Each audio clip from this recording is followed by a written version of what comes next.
स्वागत है आप सभी का आपके अपने YouTube चैनल मैथ्स अवेयर पे।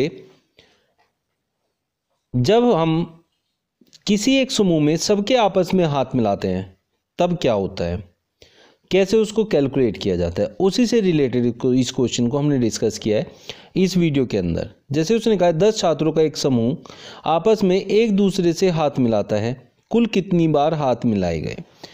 अब 10 छात्र हैं, इसमें जो पहला छात्र होगा वो सबसे जाके हाथ मिलाएगा बाकी 9 से। तो जब बाकी 9 कोई भी हाथ मिलाने के लिए आगे बढ़ेगा तो उस पहले छात्र से कोई हाथ नहीं मिलाएगा क्योंकि उससे सबके हाथ मिल चुके हैं। तो ऐसे कर करके एक एक कम होता जाता है। तो जितने छात्र होते हैं, मान लिया n है, उससे एक कम के साथ वो हाथ मिलाएगा। जैसे अभी हमारे पास पहला छात्र जाएगा वो 10वां है तो 9 के साथ हाथ मिलाएगा। जब दूसरा चलेगा तो वो पहले के साथ भी नहीं मिलाएगा और खुद के साथ भी नहीं मिलाएगा, तो बाकी 8 के साथ मिलाएगा। तो एक एक कम होता जाता है, डिवाइडेड बाय 2। इससे हम जब भी चाहें ऐसे टाइप के क्वेश्चन कर सकते हैं, चाहे वो हाथ मिलाने की बात हो, चाहे पेन डिस्ट्रीब्यूट करने की बात हो, चाहे आपस में कोई चीज़ एक्सचेंज करने की बात हो, या फिर मैचेस जो खेले जाते हैं क्रिकेट के उनकी बात हो। तो अभी यहाँ n की जगह हमें क्या रखना होता है कि कितने टोटल हैं। जैसे यहाँ 10 छात्र हैं तो हम रखेंगे 10 इंटू n-1 का मतलब 10 से एक कम जो कि 9 है, बाई 2, 2 पंजे 10, 9 पंजे 45। इसका मतलब 45 बार कुल हाथ मिलाए जाएंगे। इस तरीके से ऐसे क्वेश्चंस को फाइंड आउट किया जाता है। विद इन सेकेंड्स आप कर सकते हैं। कैसे कर सकते हैं, अब देखिए, जब ये ट्रिक आपको याद हो जाएगी उसके बाद आप समझ सकते हैं। अगर यहाँ इवन नंबर है, मतलब सम संख्या है, जैसे 10 है, तो आप उसका आधा लेंगे।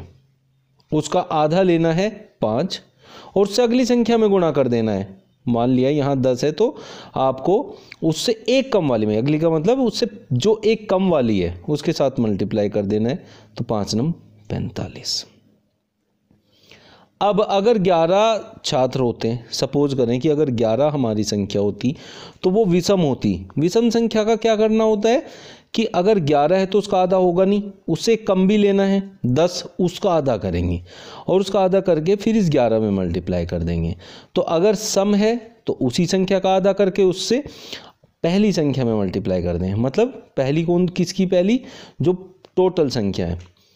और अगर विषम संख्या है तो उससे अगली संख्या, मतलब जो उससे कम वाली है, उसका आधा करना है ताकि उसका मल्टीप्लिकेशन फिर उस संख्या में करा जाए। जैसे 11 का मल्टीप्लिकेशन 10 के आधे में करना है, मतलब 5 में। तो इस तरीके से ऐसे क्वेश्चंस को हम करते हैं।